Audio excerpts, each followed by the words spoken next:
ગણતરીના દિવસો જ બાકી છે ત્યારે આ ધૂળેટીના પર્વમાં રાજકોટ શહેરમાં કોઈ અનિચ્છનીય બનાવ ન બને તે માટે રાજકોટ શહેર પોલીસ કમિશનર બ્રિજેશ કુમાર ઝા દ્વારા એક જાહેરનામું પ્રસિદ્ધ કરવામાં આવ્યું હતું ત્યારે આ તકે રાજકોટ શહેર ક્રાઇમ ડીસીપી જગદીશ બાંગરવા દ્વારા ઇન્ડિયા ન્યૂઝ સાથે ખાસ વાતચીત કરતા જણાવ્યું હતું કે સૌપ્રથમ તો સૌ લોકોને રાજકોટ પોલીસ વતી અમે હોળી ધૂળેટીના પર્વની હાર્દિક શુભેચ્છાઓ પાઠવીએ છીએ ત્યારે આ ધૂળેટીના પર્વમાં કોઈ અનિચ્છનીય ઘટના ન બનાવ બને તે માટે સૌ પ્રથમ કોઈ તકેદારી રાખવી જોઈએ અને સૌ કોઈએ તકેદારી રાખવી જોઈએ સાથે જ કેટલાક લોકો રાજકોટના જાહેર માર્ગો ઉપર હોળી ધૂળેટીના પર્વની ઉજવણી કરતા હોય છે ત્યારે કેટલાક અસામાજિક તત્વો રસ્તે જતા લોકો ઉપર કલરવાળા ફુગ્ગાઓ ફેંકવા તેમજ રસ્તે જતા લોકોને પાકા કલર લગાવવા અને ભીડભાડવાળી જગ્યા ઉપર બહેન દીકરીઓની છેડતી કરવી તેવા ઘૃણાસ્પદ કાર્યો કરતા હોય છે।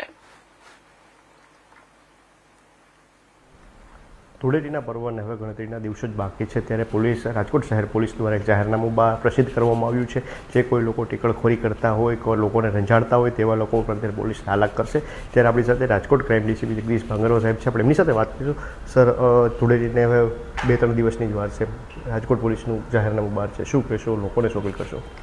આગામી હોળી તેમજ ધૂળેટીના પર્વને ધ્યાને લઈ માનનીય સીપી સર દ્વારા એક જાહેરનામું બહાર પાડવામાં આવેલ છે। એ જાહેરનામામાં જાહેર રસ્તા ઉપર જતા રાહદારીઓ તેમજ વાહનો ઉપર કાદો ફેંકવા ઉપર ફુગ્ગાઓ ફેંકવા ઉપર તેલીય પદાર્થ અથવા રંગ ફેંકવા ઉપર પ્રતિબંધ મૂકવામાં આવેલ છે। આ સિવાય ગોઠ ઉઘરાવવા ઉપર તેમજ રાહદારીઓને રોકીને એને હેરાન કરવા ઉપર પણ પ્રતિબંધ મૂકવામાં આવેલ છે। આની સાથે સાથે કોઈ પણ એવી એક્ટિવિટી જેનાથી કોઈ પણ બીજા કોમની લાગણી દુભાય એના ઉપર પણ પ્રતિબંધ મૂકવામાં આવેલ છે અને ટ્રાફિકને અડચણરૂપ થાય એવી કોઈ પણ એક્ટિવિટી ઉપર પણ પ્રતિબંધ મૂકવામાં આવશે।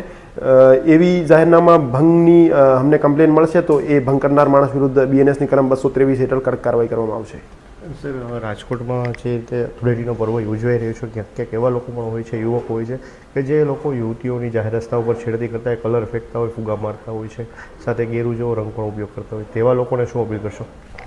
પર્ટિક્યુલરલી બહેન બેટીને કોઈ હેરાન કરતો હશે તો એને રોકવા માટે અમારી સી ટીમો જે છે એવા જાહેર રસ્તાઓ ઉપર તૈનાત રહેશે અને પેટ્રોલિંગમાં રહેશે અને એવી કોઈ પણ કમ્પ્લેન મળશે જેમાં બહેન બેટીને જાહેર રસ્તા ઉપર કોઈ હેરાન કરતો હશે તો એના વિરુદ્ધ છેડતીનો અથવા યોગ્ય કલમ હેઠળ ગુનો દાખલ કરી કડક કાર્યવાહી કરવામાં આવશે। અને હું તમામને અપીલ કરવા માંગુ છું કે આપ નશાખોરીથી દૂર રહી અને કાયદાની મર્યાદામાં રહી પોતાનો તહેવાર પોતાના પરિવાર સાથે શાંતિપૂર્ણ રીતે ઉજવો અને આપ સૌને મારા તરફથી અને રાજકોટ શહેર પોલીસ વતી હોળી અને ધૂળેટીની ખૂબ ખૂબ શુભેચ્છાઓ। તો હતા રાજકોટ શહેર crime DCP Jagdish Bangarwa Indian સાથે ખાસ વાતચીત કરતા જણાવ્યું છે કે જે રીતે ધૂળેટીના પર્વને હવે ગણતરીના દિવસો બાકી છે જ્યારે જે કહેવાય લોકો જે કહેવાય કે ક્યાંક ને ક્યાંક ટીખળખોરી કરતા હોય છે બહેન દીકરીઓની મસ્તી કરતા હોય છે તેવા લોકો ઉપર રાજકોટ પોલીસ છે લાલાક કરશે સાથે જે કહેવાય મહિલાઓની છેડતી જે લોકો કરતા હોય છે તેવા લોકો માટે કહેવાય ખાસ કરીને જે મહિલા પોલીસની સી ટીમ છે તેને તૈનાત રાખવામાં આવી છે। ત્યારે હવે જે ચેતી જજો કારણ કે જો તમે કોઈ રસ્તામાં કોઈ બહેન દીકરીઓની જાહેર રસ્તામાં ધૂળેટી દરમિયાન કે ક્યાંય આડાવડી છેડતી કરી તો રાજકોટ પોલીસ છે તે લાલાક કરીને સકળ કાર્યવાહી કરતા પણ અચકાશે નહીં। કેમેરામેન હાર્દિક મોહનિયા સાથે પ્રતિક લીંબાણી ઇન્ડિયન ન્યૂઝ રાજકોટ। હોળી ધૂળેટીના તહેવારને લઈને વડોદરા